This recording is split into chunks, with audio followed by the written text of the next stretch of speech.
Great. Happy Disability Pride Month, everyone. My name is Nico Meyering. I use he, him pronouns. I am a white man with blonde hair kind of swept off to the side. I have large dark glasses. I'm wearing a blue shirt. I'm seated in front of a purple background.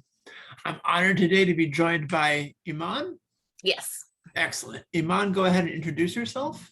Hi, everyone. My name is Eman Rimawi-Doster. I am a light-skinned Black and Palestinian woman with big curly black hair and a gray shirt. You can't see what it says on it, but it says, if I'm too much, go find less.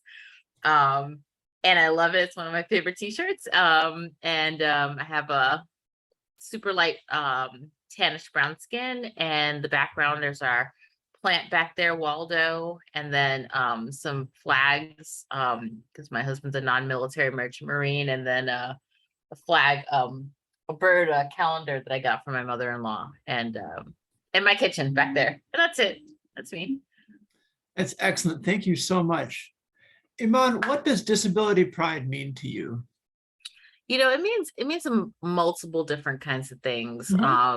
On one hand, disability is seen like this like very nefarious, weird other that folks don't want to like identify with, and they're like, oh, that's bad, that's wrong, you're wheelchair bound, you're crippled, you're this, you're that. And that's not what it means for folks who are living in our experiences as disabled. And so on one hand, yes, I have lupus and it's been a struggle. And that's how I became an amputee. But then on another hand, I've gained so much power from meeting other people with lupus, other people who are amputees, other people who have reinvented themselves while being disabled. And so while the struggle is there in it with any marginalized group, including disability, there's also a lot of strength and power in it to say, you know what, while I've been disabled all these 25 years, I've been doing all these amazing, great things, and both have existed at the same time. And oftentimes people don't want to say that it exists, or people will say, oh, well, you're not really disabled. And I'm like, well, let me go ask my metal legs and my walker and my medication if I'm disabled, because I think that there's some, there's a little bit of a disconnect there, but let me go ask my mobility device if I'm really disabled. You know what I mean? So like, there's both the struggle and the pride happening all at the same time, and both are valid, and both, mean that we are very, disability is not a monolith, and so that we are very diverse in our own identities in it, and how we interact with our own disabilities and our disabilities outside of ourselves. So it's, disability pride means a lot of different things. That's a roundabout way of saying that. I love that answer. And I really love how you point out how disability pride means one thing to able-bodied individuals who aren't necessarily part of our community, and it means something different to those who are living the disabled experience. Thank you. What is one thing that you want non-disabled people to know about disability life? I'd like them to know a lot of things. I mean, number one would be like, don't come up to random disabled folks and say like off the wall wild things, or ask invasive questions. Like, I can't, like, obviously I'm in New York City, I'm in Manhattan constantly, so there's always people all around me all the time, and so there's no way, especially with my metal legs and a walker, there's no way for me to blend in and hide. There's no way for me to just go about my day and not be bothered. And so every single time I leave my house, someone has to ask me some deeply personal question or say something that's wildly inappropriate. And my ask to folks is like, would you ask that of someone who's not disabled?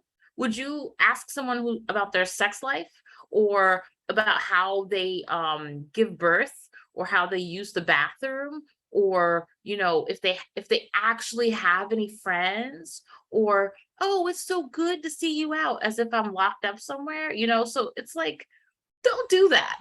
If you're not going to do that to someone who's not disabled, don't do it to me, because my automatic response is always going to be spicy. So you're never not going to get some smarty pants response from me. So if you're going to say something like that, well, you set it up, so you say that, I'm gonna say something back to you, and it's not.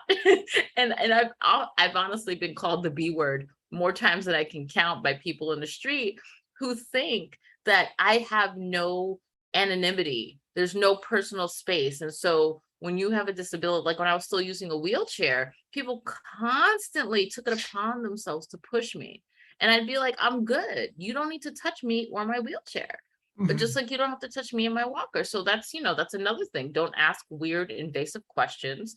Don't touch our mobility devices unless you ask permission. And if we tell you we're good, believe us. I constantly go through the world doing things by myself. And that's fine. If I want to do it by myself, I should be allowed to do it. Because again, you're not doing this to non-disabled people. You're not putting yourself on. I mean, it's sometimes unfortunately cis men do that to plenty of cis women, like they're putting themselves on to folks, but like you don't have to do that. And I would also say another thing, like, don't like there's been a ton of times where folks have been like, I have an amputee in my family, good for you. And I'm like, what are you supposed to do with that? So sometimes I just like laugh and I'm like, okay, thank you. you Mhm. know so like it's great that you have folks with disabilities in your families, awesome, wonderful. That doesn't also give you permission to walk up to random strangers who may have a similar disability and say, oh, I've got one of those in my family too. Awesome. What does that even mean? What is that doing? And to me, that is so much, so like performative allyship. That's Mhm. not like actually showing up for the community. That's just sort of like pretending to show up for the community so you can get credit for whatever you've done when you've actually done nothing. And so non-disabled folks, and granted, look, there are allies. We can't do the work that we're doing without them, and so we need them on our side. And so my goal with all the work that I'm doing is to get people away from like the inspiration porn or the pity, and just look at disability as something that is completely normal. 1 in 4 people have a disability. That's a lot of people in the country. So you can't just say, oh, well, you're inspiring to me for walking down the street, which people have said to me. Just I'm walking down the street and I'm inspiring people. Or I'm sitting in the bar with my friends having a drink and, oh, it's so great to see you. What? Is this wild? And I don't think this is just something that happens in New York. I'm sure this happens everywhere there's folks with disabilities. So like, I would say to non-disabled folks, like, listen, if you've got some friends with disabilities or a family member with disabilities, just have an honest conversation, but don't talk, listen, learn to listen. You don't know what our lives are like. Your Mhm. broken leg or your fractured foot is not an amputation. It's not an amputated limb. If you hurt your back randomly or had something temporary, like, yes, you may have had something temporarily going on, but that doesn't mean that you understand our years of living with a disability or a removed limb or a chronic illness or something like that. Like, that's not the same thing at all. Your cold is not a disability. Mhm. That is not the same thing. And people have said that to me too. Oh, I totally get it. I had a cold. Good for you. Did it go away? Was your cold, life debilitating? Did it cause a heart attack? Did it cause a stroke? Did it cause you to lose your limbs? Or no? Then it's not the same thing. And so, I know they're trying to like build a connection and, like sort of build community, but that's not how you do it. That is not understanding. That's stealing the attention away from folks who actually need it, because we are still very much marginalized. And so, non-disabled folks, y'all got some work to do. And I'll come chat with you very honestly and openly, but like you got some work to do, and the responsibility for the work should not be on our backs. It should be Mhm. on y'all's backs, just like on all allies' backs, whether it's white folks dealing with racism, whether it's men dealing with sexism, whether it's non-disabled folks dealing with disabled folks. The onus is on folks who are not marginalized to educate themselves and then to help the community that they're trying to help. It's not on us to educate you to make sure that you're learning all the things. There's so many books, so many videos, so many documentaries, so many things that you can do to educate yourself, and it should not be on us to do it. And oftentimes it is on us. Mhm. Oftentimes we are the ones held responsible to do it. And it's just like, I don't think they understand how emotionally taxing and exhausting it is while we're doing all the other things we have to do to survive and live, and not just survive, but thrive. Like, it's just surviving becomes exhausting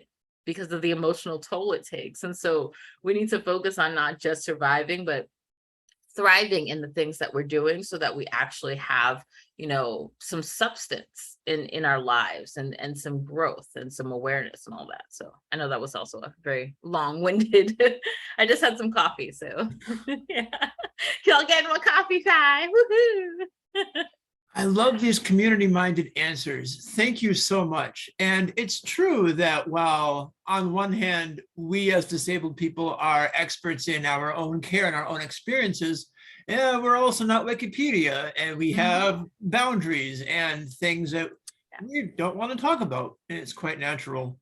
I am someone who had a tracheotomy at some point in my life, and I got a lot of like public questions about that, just like you were talking about. So I do feel you in that. Yeah. What are some lessons that being disabled has taught you? Oof.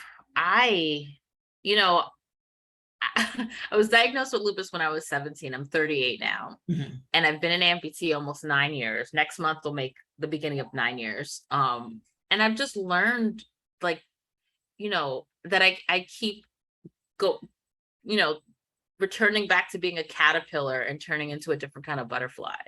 And I keep like morphing into this sort of even better version of myself the older I get within my disability. So it's taught me how to like adapt really well to very difficult situations and then get out of that. Like 6 years ago, I was, living in like some extreme poverty because I was on Medicare and Medicaid, and I had Social Security disability. And we all know they send you 2 cents a month and they're like, good luck, bye, Mhm. and then you barely get any help. And I barely got any guidance because the state said, oh, well, you're not mentally incapacitated, so you can do more things. And I'm like, but sure, I can do more things, but is anybody going to hire me to do more things? Am I Mhm. actually going to get the access to get to do more things? And the answer was no. I got so many doors slammed in my face, and I've been an organizer since I was 15. I started in high school and I've been with it ever since. And it was hard to get reintroduced into places that I didn't have issues getting in before. Like once I lost my limbs, they suddenly, it was like I was completely erased from their minds. And I had lupus the whole time, and they were like, oh, well, you don't have legs anymore and you're using a wheelchair, so you can't come to this, and we will give you access to that. And I'm like, but I'm still me. Right. And so all I had to do, honestly, I had to just reinvent myself quite a few times as my lupus got worse and worse over the years. And you know adapt to my new environment, my new settings, and my new way of being. Because once you lose your limbs, your body completely changes around, and you're suddenly super top heavy, and you got to deal with not being bottom heavy. And then you got to learn how to deal with these new limbs that are not attached to your body, especially like a mechanical knee. It took me years to learn how to like deal with a mechanical knee and trust it and know that it was going to work. And now like I can walk around perfectly fine, and I've got my walker and my crutches, and sometimes I use the wheelchair. And you know just learning to adapt with all the different mobility devices and how my body reacts and responds to it. And as I approach 40, I've finally gotten my lupus under control. It's finally in a place where it's like stable and it's Mhm. fine and it's great. And I think it's honestly because of all the stress I had from my 20s, you know, being like working constantly, pushing myself beyond my limit, and being in school and dealing with stress in my life. Because that wasn't, disability was not the worst thing that I was dealing with and going through, which is what people often think. Oh, you're Right. disabled, your life must suck, everything must suck. Oh my God, how do you? And I've had people say, oh, I'd kill myself if I were you. Mhm. And my response to that was like, well, go walk into traffic. Go kill yourself now. How are you fixing your face to say those things to another human being? I don't care if you would kill yourself if you were me. good for you. Why are you saying this to somebody out loud? That's the rudest thing you could ever say to anybody. But people have said that. And I'm just like, wow, you are an awesome human being. You need to get like the awesome human being award, because clearly you're a terrible person. Like, who says that, Wow. But people think your life is suddenly over when you have a disability, and it is not. There's nothing that says your life is over. As long as you just have some accessibility features in your life, that makes things so much easier. And when things are accessible for us, they're accessible for everybody else.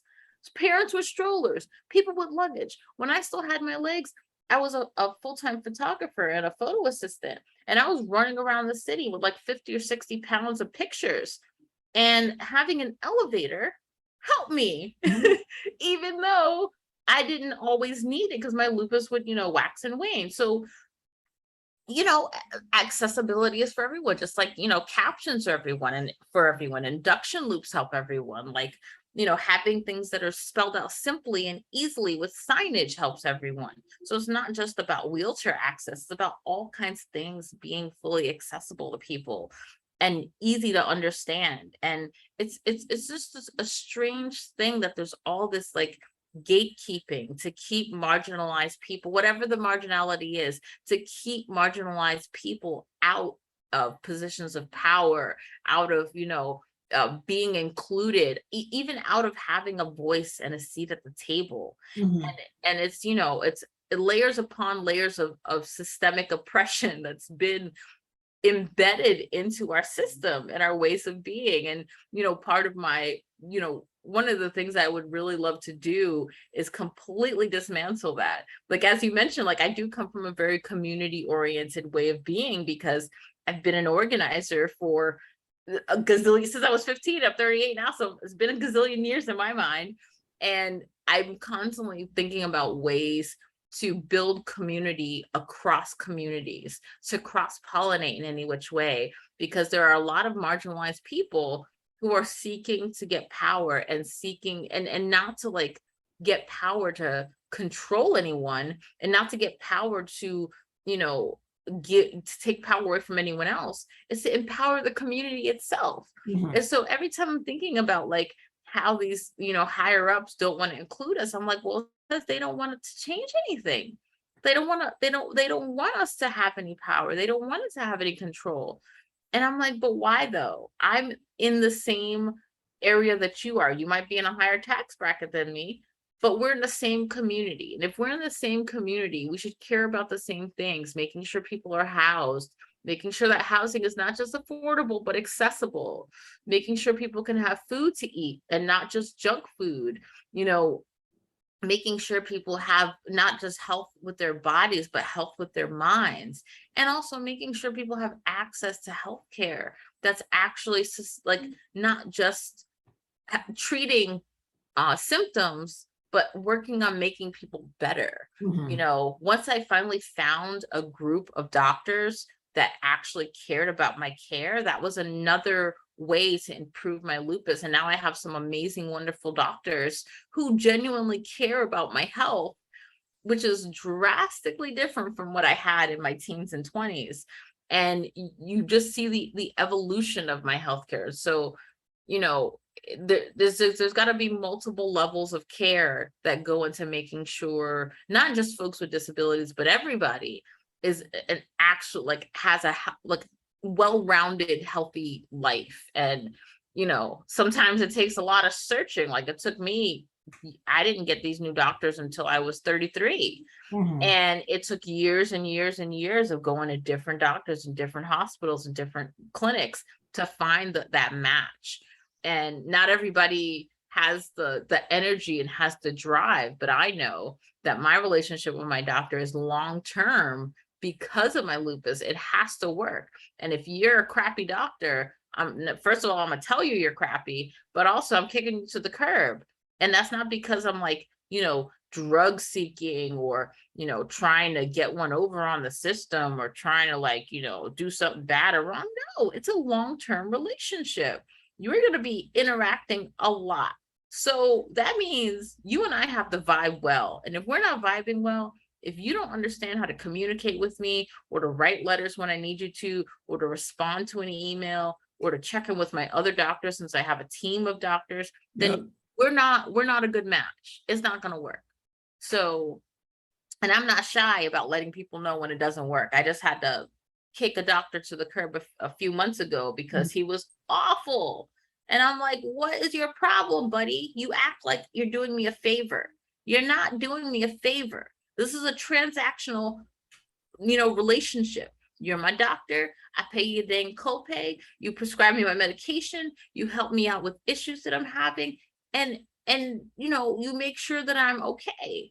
And I don't understand why you think you're doing me a favor, buddy. So you know what? Bye. You go over there and I'm gonna be over here with a whole new doctor. And my new doctor is so freaking awesome.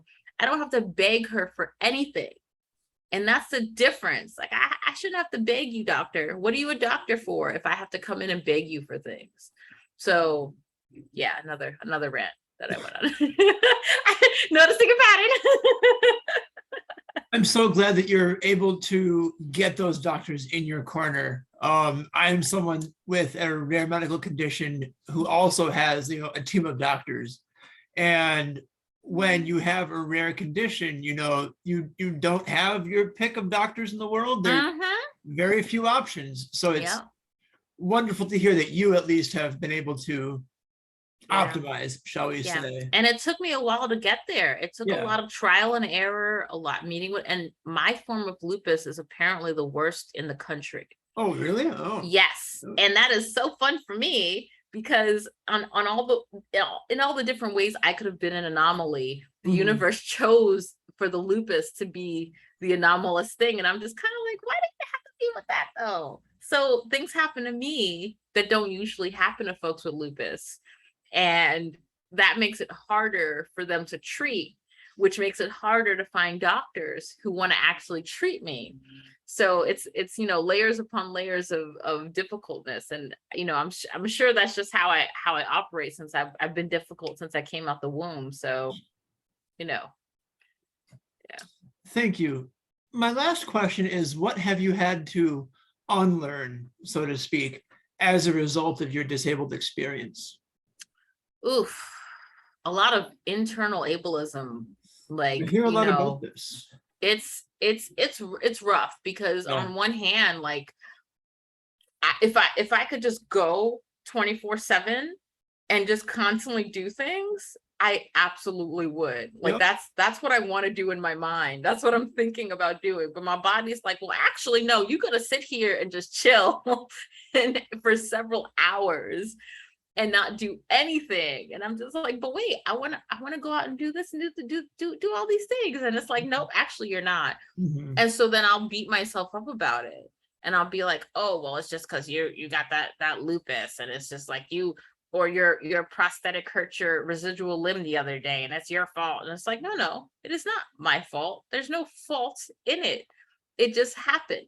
And all I need to do is readjust and maybe work from the bed that day, or not wear my prosthetics that day, or sleep more, or take care of myself, or have someone else assist me to do something, or sometimes use the wheelchair instead of using my walker. It's just adjusting how it is and not internalizing a lot of the self-hate that comes in with being disabled. And honestly, I think that it's not coming from me, it's coming from outside. It's coming from the way the world is telling me to see myself, and the way people in the city see me. Like, I've had tons of people walk by me and just shake their head being like, oh wow.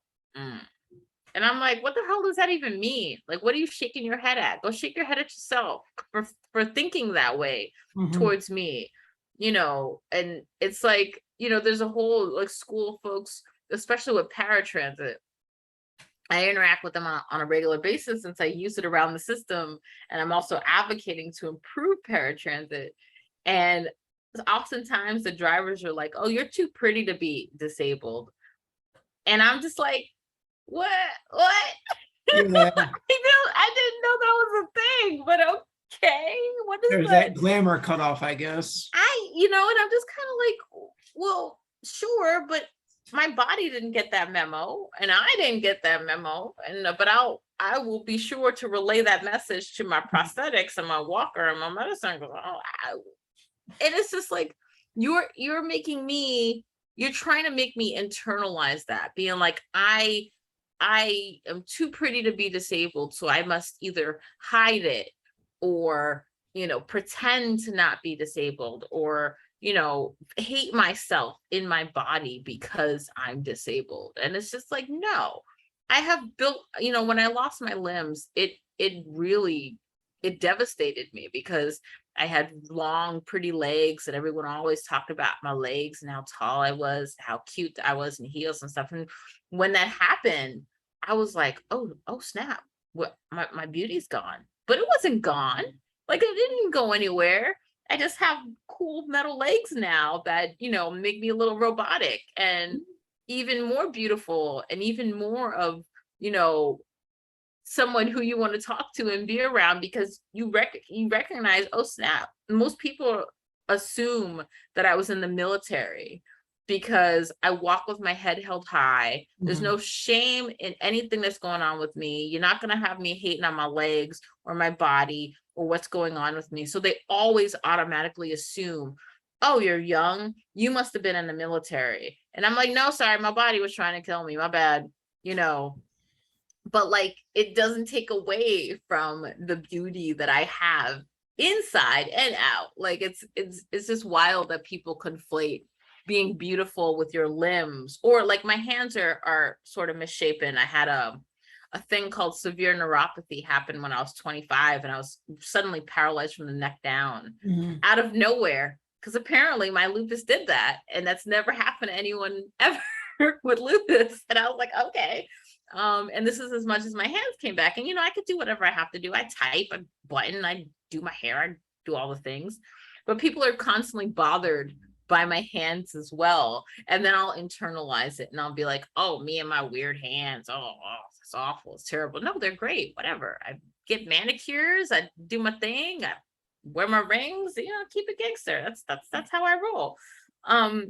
But, trying to ignore the world outside when there's so much of it, even though there are so many folks with disabilities in the US, but also like around the world, like, it's difficult, but I'm trying to break through it. And recently I've been on this whole kick that, like, what, I'm not asking for access anymore, I'm demanding it. You will make things accessible, not just because the law says so, but it's also the right thing to do. But more than that, I want to, again, go away from, being just the inspiration porn or being just pitied. I want people to see disability as something that's sexy, as something that's cool, something that's hip. Like, there are so many companies, using disability and disabled models and disabled actors and disabled, like, just having folks out there with disabilities. And I think that is so powerful and so beautiful, because there are so many of us. And so many people that use these weird words to identify as disabled without saying disability. Oh, yeah. And I'm kind of like, don't other me. That others me, and not only takes away my power as a disabled person, but that also makes access way harder to get. If you're suddenly saying, I'm not disabled, I'm differently abled, I'm other abled, I'm my ability has nothing to do with a dis. And I'm like, what are you even saying? Like, you're completely othering yourself instead of just identifying with a disability and saying, hey, I need this access, whatever the access is. And so, there's a lot of that, and it's all tied into ableism, and all tied into making us feel like we're less than, making us feel like we're inferior, making us feel like we don't deserve a seat at the table. It's like, well, guess what? I come with my rollator. So I've got a portable seat with me, and I can sit at any damn table. And guess what? I come with my friends. If I'm going to glow up, I'm taking everybody up with me. And that includes all folks with disabilities, because we are often not let in to anything. And so oftentimes with the access things that I'm dealing with around the city, I'm the only person with a physical disability at that table. And sometimes I'm the only woman, and sometimes I'm the only person of color. And I'm just like, oh, y'all thought you could get a 3-for-1 deal with me. Mhm. Well, okay. But also, I'm still bringing my friends with me, because it's not just about me, it's about we. And we should be including everybody in everything. Like, I wish more people thought about community like that, because we all deserve a seat at the table. We're all here. Nobody's an island. And so we should make sure we're caring about our fellow neighbors, our friends, people in different boroughs or different cities or different states. Like, I care about other people, and I care about other people that have nothing to do with me, that don't even identify as I'd identify. And I think that is one of the big things that we're missing with a lot of our, organizing and a lot of our community stuff. And there's so much gatekeeping, especially in the disability community, that I've encountered in New York City. And it really shocked me. I'm just like, but wait a minute, we're all part of the same disability community. And it's like, no, actually, they're part of an elite disability group, and they don't like you, Right. meaning me. And it's because I'm out and proud about the way I talk. I try to have a filter, but sometimes I kind of lead through. I can't help it. And I bring humor to everything I talk about. And people like that I'm honest and authentic and real and humorous and disabled all at the same time. And some people don't like that. And unfortunately, it's a lot of white disabled folks who do this to me, who have tried to keep me out of having any kind of positions of power with anything. But I have broken through because I keep showing up, and I keep on being in every friggin' meeting, and I keep meeting with elected officials, and I keep going to community boards, and I keep showing up and making friends in city government, and they like me exactly how I am. And so I'm just kind of like, well, if they like me how I am, I'm going to keep being myself and showing up as I am, metal legs and all. And you get what you get, and it's coming from a good place, because I really genuinely care about the community, and I care about us getting not only the things that are accessible, that are supposed to be accessible by law, by the way, but also I care because I care about my fellow human beings. And I feel like there's a lack of care sometimes with folks, especially when it comes to folks with disabilities. They think, oh, somebody else is going to handle it. There's Mhm. some nonprofit, there's some hospital, there's some church, there's some this, that. No, there's barely anything. And there are so many of us that very little people get the support and help that they need. And especially when you're deemed as not mentally incapacitated, no matter what your disability is, you still get the short end of the stick. And it Right. takes a lot longer to get out of struggle to get to some place that's better. And it took me a little while, but I'm in a much better place. And, I got no help to do it, which was unfortunate. But that doesn't mean that I don't want to help other people get out of their struggles now. So that's one of the things that's I'm very, very committed to including other folks with disabilities and having them get as many opportunities as I get, and making sure that they're not stuck in a sort of like a hole of poverty simply because they have a disability. Like, I don't want anyone to struggle the way I struggled. And so I try to uplift as many people as I can. And I use my privilege too, being a light-skinned Black and Palestinian woman, because most people are like, oh, what are you? You're racially ambiguous? People can't identify what I am, even by my name. So I'm just kind of like, I will take advantage of that Mhm. and make sure that I can get other people access to whatever it is I can get them access to.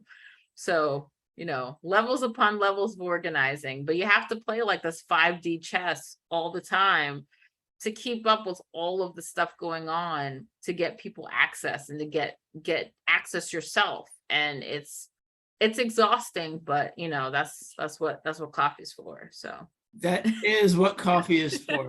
As you mentioned, 1 out of 4 people in the US are disabled, so every issue is a disability issue. exactly, Thank yes. you for showing up.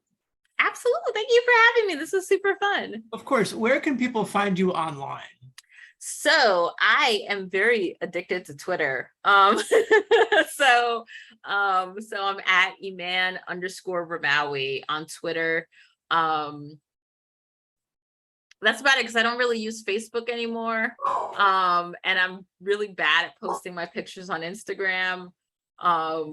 But I'm very much on Twitter. So if you want to hit me up on Twitter, that's where I'm at, posting a ton of things about disability, but the intersections of race, class, and gender within disability, and a ton of other things. Cats and nature. I love space. I love arts. I'm very heavily into bringing disability to comic books, and I've been doing a lot of that lately. And I share a ton of other resources with people, like about jobs for disabled folks, for actions that are going on around the city. We have a huge press conference coming up July 27th around Accessorite at 2 Broadway at the MTA headquarters.